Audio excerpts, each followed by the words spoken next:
이 주간에 미국에서는 트럼프 대통령이 새롭게 임기를 시작하면서 대통령이 사인하고 바꾸는 행정명령, 법령이 많아졌습니다. 이에 따라서 눈치를 보는 국가들이 많아졌죠. 관세, 어떻게 정하느냐에 따라서 미국과 무역을 하는 모든 나라들은 또 벌벌 떨게 되어 있습니다. 국경을 봉쇄하고 우리 사회에 깊숙이 있는 불법 체류자들을 체포하기 시작하면서 또 시민들이 동요하는 그런 부분도 있었습니다. 한편 대한민국, 우리의 조국 한국에서는 대통령이 체포되었고 그리고 오늘 아침에는 기소되었다는 이야기도 들었습니다. 탄핵 심판이 진행되고 있고 내란죄 재판도 이제 곧 진행이 되는 것 같습니다. 이런 것들을 지켜보는 우리 시민들, 국민들의 마음은 참 무겁습니다. 우리는 언제쯤 우리가 정말 믿을 수 있고 기뻐하는 그런 리더를 가질 수 있을까? 그런 마음이 드는 것입니다. 한국에서는 이제 설 연휴가 시작되었다고 하죠. 뭘 해도 그렇게 기쁘지는 않을 것입니다. 나라가 흔들리고 있는데 편안히 그저 즐길 수 있는 국민들이 얼마나 되겠습니까? 우리는 정말 참된 리더를 갈구합니다. 어떤 리더가 정말 좋은 리더일까요? 위기 상황을 극복할 수 있는 아주 명석하고 판단력이 냉철한 그런 리더도 필요할 것입니다. 악한 사람들이 득세하고 정말 약한 사람들이 자기의 특권과 권리를 뺏기는 것을 보면서 이걸 좀 공명정대하게 처리할 수 있는 그런 리더는 없나 그렇게 생각할 때도 있습니다. 자기의 이익만을 구하는 리더가 아니라 정말 모든 백성들의 아픔을 공감하며 돌보고 치유해 줄 수 있는 리더는 없을까? 이것은 아마 저만의 소원은 아닐 것입니다. 그런데 이런 리더가 있습니다. 오늘 본문에서 우리가 읽은 느헤미야입니다. 느헤미야는 평신도 지도자입니다. 제사장 가문도 아니었고 왕족도 아니었습니다. 그러나 하나님께서 이 느헤미야를 쓰셔서 정말 위기 상황 가운데 있는 이스라엘 백성들을 위로하고 회복시키고 치유하셨습니다. 느헤미야는 이름 자체가 여호와의 위로라는 뜻입니다. 그런데 하나님은 그를 위로자로 쓰셨습니다. 이스라엘 백성들을 위로하고 회복시켰던 느헤미야의 리더십을 오늘 우리가 한번 살펴보려고 합니다. 먼저 이 느헤미야는 기도의 사람이었습니다. 그래서 오늘 본문에는 느헤미야가 하나님 앞에 드린 기도가 잘 나와 있는데요. 이 기도 제목을 통해서 우리가 어떤 리더십을 배워야 할 것인지를 생각해 보려고 합니다. 먼저 배경을 조금 말씀드리면 BC 586년에 남유다가 망했습니다. 바벨론이 침략해서 많은 포로들을 데려갔는데요. 이 바벨론이 또 페르시아에게 망하면서 페르시아의 치하에서 유다의 포로들이 생활하고 있었습니다. 그런데 이 느헤미야가 왕에게 신임을 얻어서 술 맡은 관원장이 되었다고 했습니다. 술 맡은 관원장 하면 바텐더 정도인가 생각하기 쉽지만 고대 왕들은 독살이 제일 위험한 것이었기 때문에 가장 믿을 만한 사람을 먹고 마시는 직책을 맡겼습니다. 그래서 왕이 마실 술을 먼저 점검하는 그런 관원장이었으니까 굉장히 신임을 얻었다고 할 수 있습니다. 그러나 그는 뿌리까지 유다 사람이었고 이스라엘 백성이었습니다. 늘 이스라엘을 생각하던 사람이었습니다. 어느 날 하나니라는 사람이 예루살렘에 다녀와서 고향 예루살렘의 소식을 들려주었습니다. 그게 바로 오늘 3절 말씀에 나오는데요.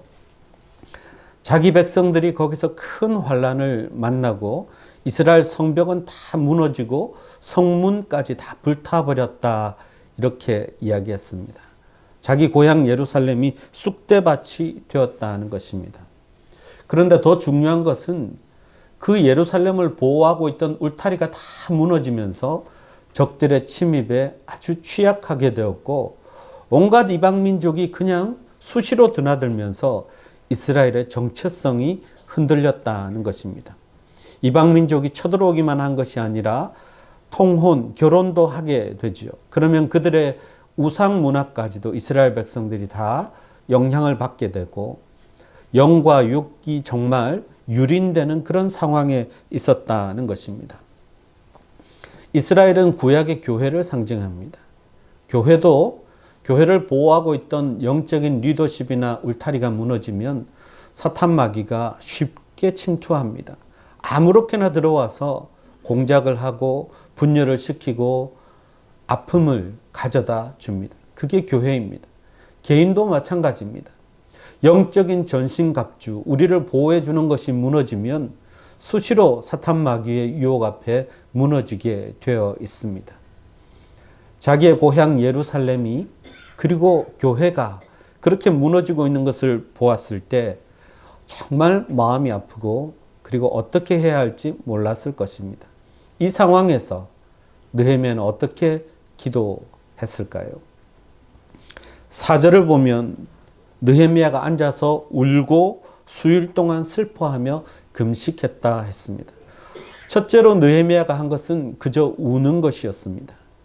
근데 여러분, 이 우는 것, 눈물을 흘리는 것은 곧 공감을 표현합니다. 남의 아픔에, 내 공동체의 아픔에 진심으로 공감한다는 것입니다. 이것이 먼저입니다.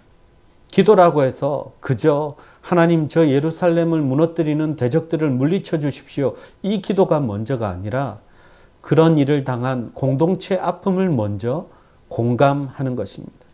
그래서 하염없이 눈물이 나고 음식을 끊어버리고 금식하며 자기의 아픔으로 받아들이고 있습니다. 공감할 줄 아는 지도자, 그 지도자가 진짜 지도자입니다. 느헤미야는 자기 민족의 아픔을 공감했습니다. 그 아픔을 자기 아픔으로 여겨야 치유할 수 있고 회복시킬 수 있고 새롭게 할 수 있는 것입니다. 그 삶과 아픔을 전혀 공감하지 못하는 사람들이 내놓는 방비책, 이런 것은 아픈 사람들을 더 아프게 합니다. 무너지는 것을 더 무너지게 합니다. 그래서 공감하는 것이 정말 중요합니다. 그저 울었습니다. 막 울다 보니까 이제 민족을 위해 기도하고 싶은 마음이 생기고 곧 기도가 시작되는데요. 로마서 8장 26절을 보면 우리가 연약해서 마땅히 빌 바를 알지 못할 때 성령께서 우리를 위하여 탄식하신다 그랬습니다. 처음에는 기도 제목이 잘 생각나지 않아도 그저 하나님 앞에 무릎 꿇고 울고 있을 때 그때 우리는 절대로 혼자가 아닙니다. 성령께서 우리와 함께 탄식하십니다. 그리고 성령께서 점점 우리 안에 기도 제목들을 생각나게 하십니다. 어떻게 기도하고 있는지를 우리에게 알려주시기 때문입니다. 느헤미야의 기도가 시작되었는데요. 첫째 기도는 6절을 보니까 나와 내 아비 집이 범죄하여 주를 향하여 심히 악을 행했다 그렇게 이야기합니다. 첫 번째 기도는 회개의 기도입니다. 범죄를 하나님 앞에 아뢰는 것이지요. 그런데 느헤미야는 하나님께 범죄하지 않았습니다. 참 흠이 없는 좋은 지도자입니다. 그런데 왜 나와 내 아비 집이 범죄하였다고 그럽니까? 말씀드렸다시피 공감하고 있는 것입니다. 내 아비와 내 가문과 내 민족이 범한 죄도 주님, 제 책임도 있습니다. 그들이 범죄한 것은 제 책임도 있습니다. 이렇게 고백하는 것입니다. 하나님, 아직도 정신 못 차리고 있는 저 민족을 좀 불쌍히 여기시고 고쳐주십시오. 이렇게 기도하지 않았습니다. 하나님, 제 탓입니다. 제 책임입니다. 그들의 범죄에는 제 몫도 있습니다. 여러분, 이렇게까지 공감할 수 있는 지도자가 우리에게 필요합니다. 내 잘못까지도 내 탓이 아닙니다 하는 그런 지도자들이 아니라 내 민족, 내 성도, 내 공동체의 모든 잘못이 나의 책임이 있습니다 라고 고백하는 이런 지도자가 진짜 지도자가 아니겠습니까? 느헤미야가 그렇게 민족의 아픔과 범죄를 자신의 죄악으로 이렇게 하나님 앞에 먼저 회개합니다. 그때 이 기도가 하나님의 마음을 움직이고 하나님의 역사가 시작되는 것입니다. 미국에서 남북전쟁이 치열할 때였습니다. 아브라함 링컨 대통령이 이끄는 노예 해방을 주창하는 북군들이 열세에 있었습니다. 남쪽에 로버트 리라는 명장이 있어서 이 전쟁이 너무 힘든 거예요. 계속해서 전쟁에 나가서 죽어가는 자기의 병사들을 보면서 이것은 내 힘으로 안 되겠다 해서 아브라함 링컨이 하루에도 몇 시간씩 하나님 앞에 매달려 기도했습니다. 지켜보던 강요들이 아브라함 링컨에게 와서 이야기합니다. 각하, 저희도 돕겠습니다. 하나님이 우리 편이 되게 해달라고 제가 기도하겠습니다. 그랬더니 정색을 하면서 링컨 대통령이 말립니다. 아니, 그렇게 기도하면 안 됩니다. 무슨 말입니까? 하나님이 우리의 편이 되는 것이 아니라 우리가 하나님 편이 되게 해달라고 기도해야 합니다. 이렇게 말을 했습니다. 왜 그럴까요? 지금 싸우고 있는 백성들도 자기 백성이기 때문입니다. 이 전쟁은 누가 더 많이 죽고 누가 더 많이 살고 이것은 아무 의미가 없는 민족이 그냥 아픔을 겪는 나라 전체가 죽고 죽이는 싸움이기 때문에 이런 전쟁은 절대로 계속되어서는 안 된다는 믿음, 그리고 우리 편뿐만 아니라 상대편에서도 죽어가고 있는 그 병사들조차 자기 백성이라는 믿음이 있었기 때문에 절대로 하나님이 우리 편이 되는 게 아니라 하나님이 역사하셔서 하나님의 방법대로 이 문제를 해결해야 한다는 것을 링컨은 믿음으로 고백하고 그렇게 기도했던 것이죠. 절대로 링컨은 자기들을 지금 힘들게 하고 있는 남군과 남쪽에 있는 백성들을 적으로 삼지 않았습니다. 그들도 내 백성이다. 그들도 하나님의 역사로 구원받아야 한다는 것을 이야기하고 있었던 것입니다. 여러분, 어떤 경우에도 우리는 하나님 편에 우리가 있도록 기도해야 할 것입니다. 하나님 편에 선다는 것은 하나님께 항복한다는 의미입니다. 하나님께 모든 것을 맡긴다는 의미로 두 손을 들고 하나님의 뜻대로 순종하겠습니다 하는 것입니다. 우리가 하나님께 항복하고 하나님께 내 문제를 다 맡겨드리는 기도를 하면 이제 이 문제는 내 손을 떠나는 순간 하나님의 문제가 됩니다. 그러면 하나님이 책임지시고 하나님이 해결하시고 하나님의 방법대로 역사하실 것입니다. 그래서 기도는 하나님께 두 손 들고 항복하는 것입니다. 내 뜻을 포기하는 것입니다. 느헤미야는 하나님께 이렇게 기도했던 것입니다. 민족의 죄악을 자신의 범죄처럼 고백하고 회개하면서 제일 먼저 고백한 것이 7절에 주의 종 모세에게 명령하신 계명과 율례, 즉 말씀을 지키지 않고 다른 것을 회개하고 있습니다. 여러분, 우리가 하나님의 말씀을 지키고 따르지 않은 것은 겉으로 보면 큰 문제가 아닌 것 같습니다. 그러나 이것은 심각한 범죄고 너무나 큰 영향력을 가진 것입니다.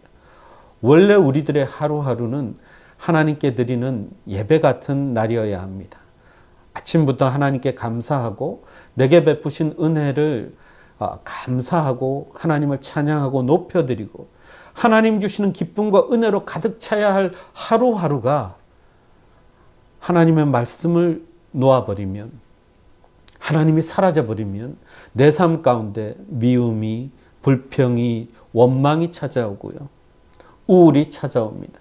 그렇게 해서 하루하루 그냥 흘려보내는 나날들, 그게 얼마나 큰 범죄입니까? 얼마나 큰 죄악입니까? 하나님께 마땅히 드려야 할 영광과 경배와 찬송을 드리지 않는 것, 그것은 너무나 큰 죄악입니다. 이것을 회개하는 것부터 시작하는 것입니다. 그리고 우리의 연약한 부분을 그대로 보여드리는 거죠. 하나님, 내가 이렇게 아픕니다. 내 마음이 이렇습니다. 내 속에 미워하는 사람이 있습니다. 용서해 주십시오. 하나님 앞에 우리의 연약함을 있는 그대로 내어놓을 때 하나님은 치유하시고 회복시키고 새롭게 하시는 것입니다.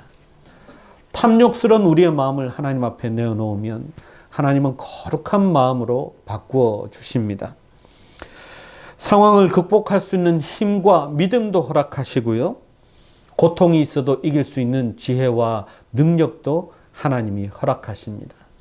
그렇게 하루하루를 하나님께 드리는 날들로 바꿔가야 하는데 말씀이 없으면 이것을 놓치게 된다는 것입니다. 여러분, 우리의 나날들이 하나님께 드리는 찬양과 경배로, 예배로 채워져야 할 것입니다. 그런 날들만이 의미가 있는 날이기 때문에 그렇습니다. 기도가 너무 어렵습니까? 그렇게 어렵지 않습니다. 주님, 내 마음을 보십시오. 내 마음에 이런 것들이 있습니다. 좀 바꾸어 주세요.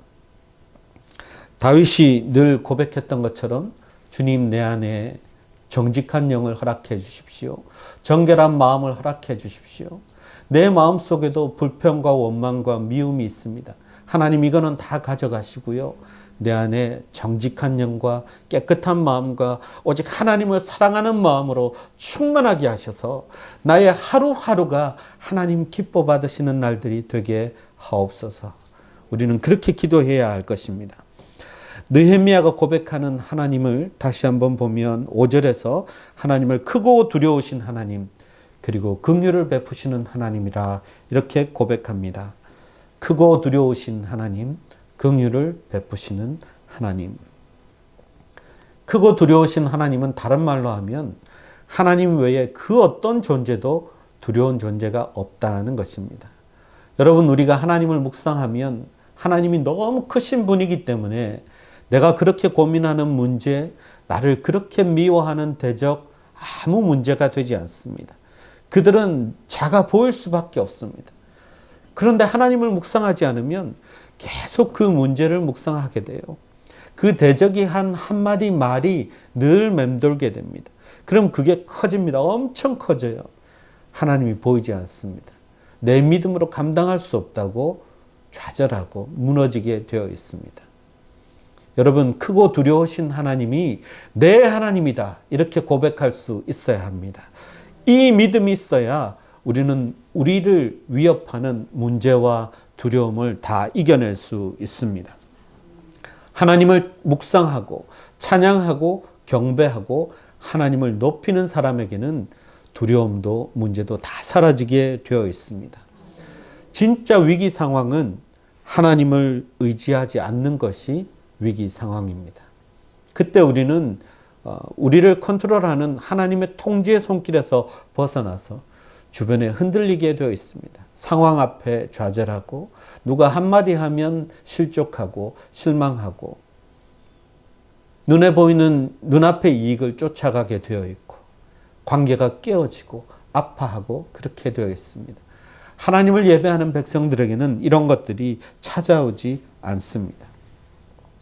느헤미야가 고백한 것은 그렇게 크고 두려우신 하나님이지만 주를 사랑하고 그 계명을 지키는 자에게는 언약을 베푸신다, 이렇게 고백하고 있습니다.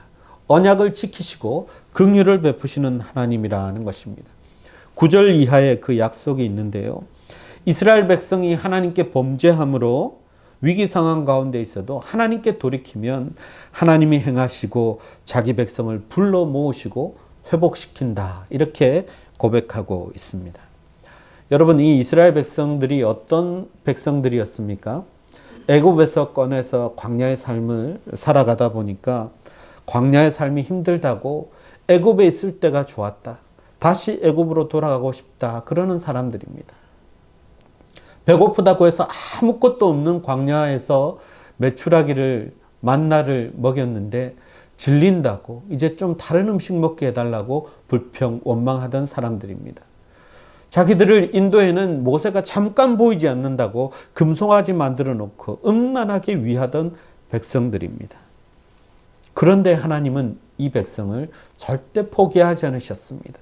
그들을 돌이키셨고 그들에게 용서를 베푸셨고 긍휼을 베풀어 주셨습니다. 하나님께로 돌이키고 돌아오는 것, 그것은 하나님이 주셨던 약속과 은혜를 다시 받고 그리고 그것을 누리게 되는 길입니다. 하나님은 이런 느헤미야의 기도를 들으셨죠. 그래서 느헤미야에게 새로운 비전과 계획과 사명을 주셨습니다. 뿐만 아니라 아닥사스다 왕이 이 느헤미야에게 가서 예루살렘으로 돌아가서 성벽을 재건할 수 있는 모든 자원들을 아끼지 않고 주었습니다. 그래서 단 52일 만에 기적과 같이 예루살렘을 다시 재건하는, 예루살렘 성벽을 다시 재건하는 그 큰 역사를 이루었습니다. 울타리를 다시 만들었습니다. 보호받고 하나님의 은혜 안에 거할 수 있도록 그 울타리를 만들었습니다. 결국 느헤미야의 이 기도는 하나님이 기뻐 받으셨고 하나님이 응답하셨다는 것을 알 수 있습니다. 하나님은 지금도 우리의 기도를 듣고 계십니다.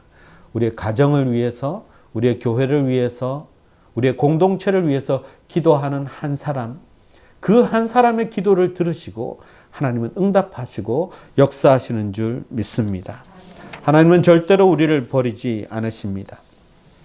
사람이 보는 것과 하나님이 보시는 것은 다릅니다. 그래서 우리가 정말 뭔가 이루어서 최고의 절정에 있다 할지라도 교만할 수 없고 모든 것을 다 잃어버린 것 같은 어려운 상황에서도 절대로 좌절할 수 없습니다. 하나님이 행하시기 때문에 그렇습니다. 하나님은 하나님 교회의 회복을 위해서도 하나님의 사람을 사용하십니다. 꼭 하나님이 준비하는 사람이 있습니다. 이스라엘 백성들을 보십시오. 앞에 말씀드린 모세를 광야에서 40년 동안 준비시키셨습니다. 그리고 이스라엘 백성들을 구원해 내셨죠. 그 이전에는 요셉이라는 사람을 미리 애굽에 보내어서 준비시켜 놓으셨습니다. 페르시아의 치하에서 수상궁에는 에스더라는 한 여인이 준비되고 있었고요. 바벨론에는 다니엘이라는 하나님의 사람이 역시 준비되고 있었습니다. 오늘 본문을 통해서도 하나님은 저 포로로 잡혀간 수상궁에 있는 느헤미야도 이스라엘 백성들의 회복을 위해서 준비하셨습니다. 그렇다면 여러분, 우리 교회의 회복과 치유와 부흥을 위해서 왜 하나님이 준비하지 않으셨겠습니까? 하나님이 준비하신 사람들이 지금 이 순간에도 어떤 곳에서 무릎 꿇고 기도하고 그리고 오늘처럼 예배하고 있다는 것을 우리는 분명히 알 수 있습니다. 그 사람이 우리가 되어야 합니다. 우리가 바로 그 기도하는 한 사람이 되어야 하는 것입니다. 진실로 하나님께 기도하는 리더를 통해서 하나님은 엄청난 역사를 일으키십니다. 그 사람을 통해서 놀라운 일들을 행하시는 것입니다. 느헤미야의 기도에서 한 가지 더 추가할 것이 있습니다. 느헤미야는 11절에 보니까 은혜를 구하는 기도를 했습니다. 하나님, 아닥사스다 왕을 통해서 내가 은혜를 입게 하옵소서. 그래서 아닥사스다 왕이 느헤미야에게 모든 것을 다 제공해 준 것을 말씀드렸습니다. 여러분, 우리가 아무리 노력하고 기도해도 하나님의 은혜가 없이는 아무것도 할 수 없습니다. 그래서 우리는 하나님의 은혜를 구해야 합니다. 하나님이 우리에게 은혜를 베푸실 것입니다. 양과 사자 무리 사이에 전쟁이 일어났습니다. 그런데 양의 군대는 사자가 리더가 되어서 이끌고 사자의 군대는 양이 리더가 돼서 이끄는 참 묘한 상황이 발생했습니다. 근데 여러분, 이 싸움이 어떻게 끝났을까요? 양을 이끄는 리더는 진정한 사자였기 때문에 이 양들이 리더가 싸우는 모습을 보고 죽자 사자 달려들었고요. 양떼를 이끄는 리더는 사자였는데, 사자들을 이끄는 부대는 그 리더는 양이었는데 양처럼 싸웁니다. 그랬더니 사자가 리더의 싸우는 모습을 보고 사자임에도 불구하고 양처럼 싸웠다는 것입니다. 여러분, 웃기는 이야기지만 누가 이겼어요? 양떼가 이겼습니다. 싸움에 능한 한 사람만 있어도 진정한 사명을 가지고 승리에 대한 자신감을 가지고 달려드는 그 리더를 보고 양들이 죽자 사자 싸우면 이길 수 있다는 이야기입니다. 그러니까 여러분, 이것은 이야기지만 분명히 우리에게 주는 교훈이 있습니다. 진정한 리더 한 사람이 그렇게 바꿀 수 있다는 것입니다. 우리는 비록 양 같아서 연약한 사람들이지만 왕이신 하나님께서 우리의 목자 되셔서 우리를 인도하시면 우는 사자같이 우리를 삼키려 하는 사탄의 세력도 다 이길 수 있습니다. 아니 이미 이겨놓으신 승리를 우리에게 싸우게 하시는 것입니다. 기도하는 한 사람만 있어도 영적 전쟁에서 승리할 수 있습니다. 기도하는 한 사람을 통해서 하나님은 그 공동체를 다시 살리시고 부흥시키십니다. 우리가 바로 그 기도하는 한 사람, 하나님이 찾으시는 한 사람이 되어야 할 줄 믿습니다. 기도하겠습니다. 하나님이 우리의 아버지시고 하나님이 우리의 리더이시기에 우리는 승리할 수 있음을 믿습니다. 하나님의 회복의 역사가 한 사람 한 사람의 기도 속에서 시작되게 하셔서 우리의 가정이, 우리의 교회가, 우리의 공동체가 다시 살아나고 회복되는 축복이 우리 안에 넘쳐나게 하여 주옵소서. 예수님의 이름으로 기도하옵나이다. 아멘.